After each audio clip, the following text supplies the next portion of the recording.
So people don't trust large institutions to manage their data appropriately. And then on top of that, we're adding the element of AI and all the misinformation and disinformation that could come along with it. I think people don't realize that most of these technologies don't have either moral agency or decision on how they operate.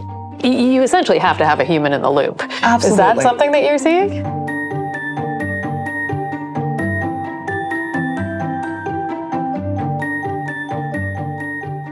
Hi there, my name's Jamie Boyd, and I serve as our National Leader for Digital Government here within Deloitte Canada. Hello everyone, my name is Aisha Green. I support the Generative AI Office here within Deloitte Canada.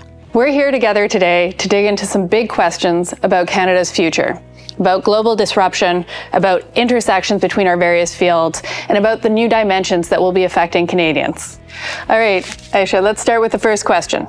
What's been the biggest disruption in Canada's business landscape over the past 5 years?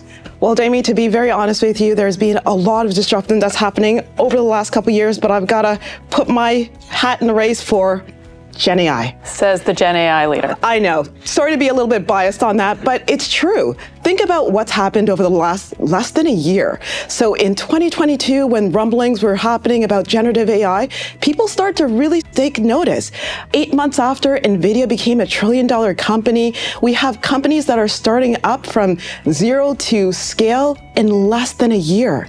When you think of the level of growth that has happened with those type of technology advancements, yes, most businesses are taking notice. So Jamie, over to you.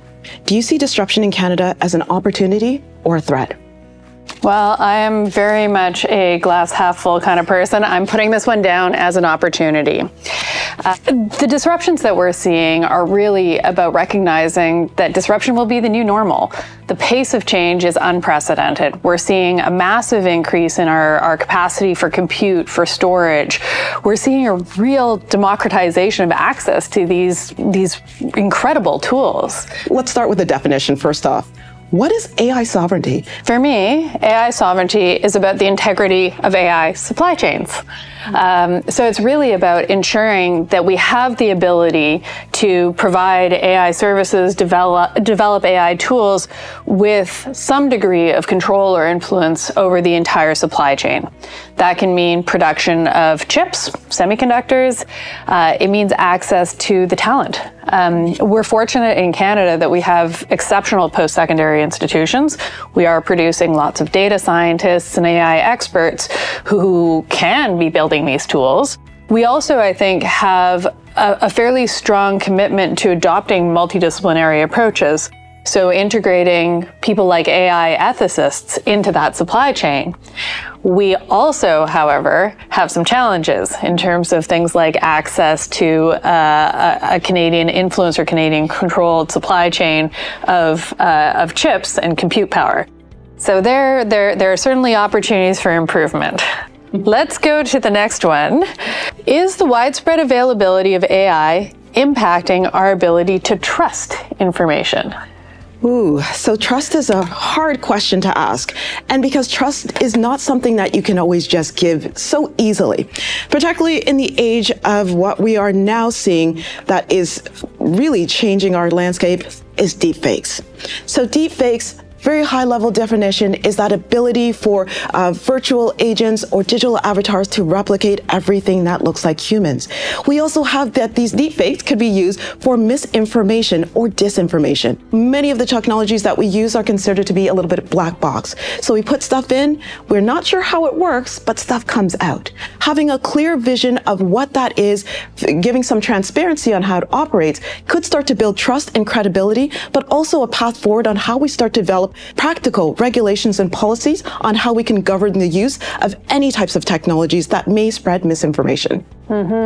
I've really enjoyed how some of the conversations have evolved in the last little while. We started talking about explainability, and now I think that the consensus is largely that if you essentially have to have a human in the loop. Absolutely. Is that something that you're seeing? Yes, most definitely. I think people don't realize that most of these technologies don't have either moral agency or decision on how they operate.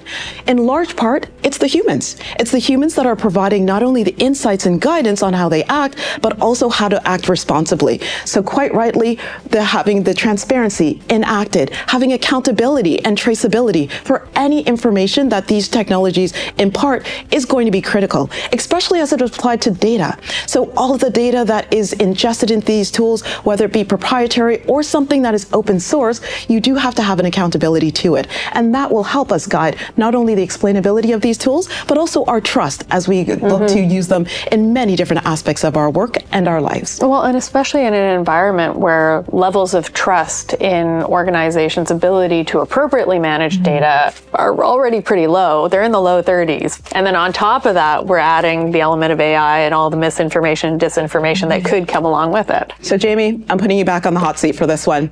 So for business leaders, disruption is on the forefront, but it's a bit scary.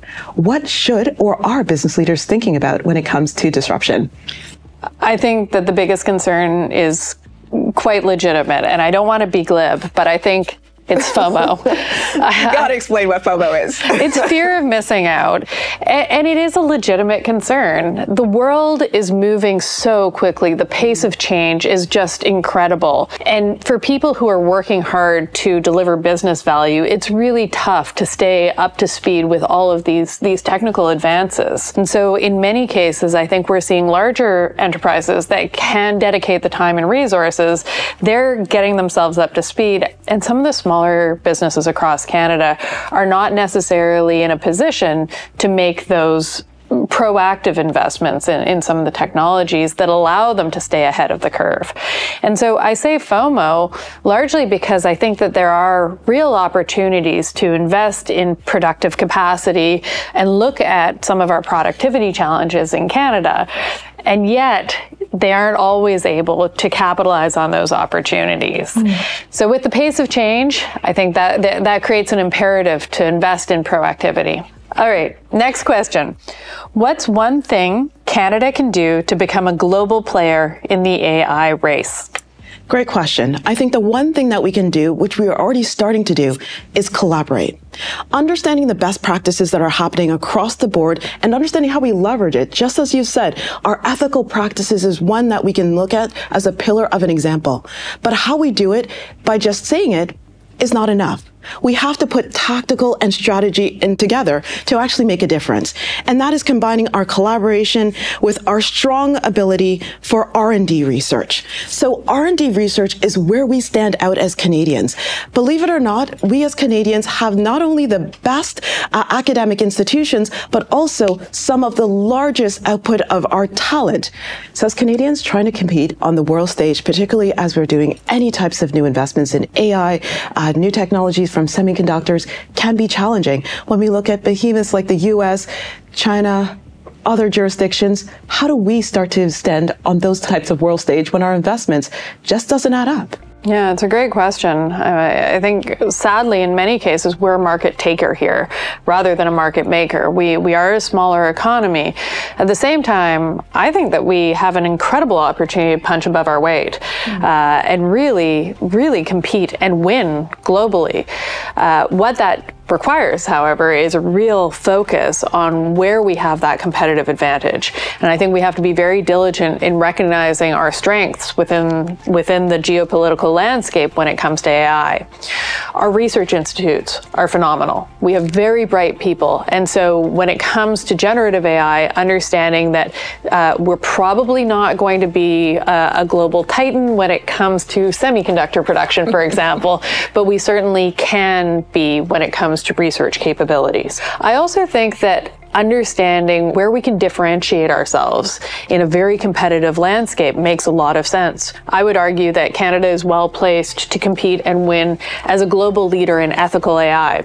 We understand artificial intelligence well. We also have a strong commitment within our technology community to things like human-centered design and applying AI in ways that truly align with the needs of Canadians and users writ large. I think that's a great point to end on. Thank you, Jamie, for this discussion. And I want to thank you as well for tuning into this discussion. We had a wealth of conversations about the geopolitical environment as well as AI and the intersection of the two. The dimensions of disruptions are large, they are meaty, but they are also interesting to also lead us forward into the future. We encourage you to reach out if you have more questions.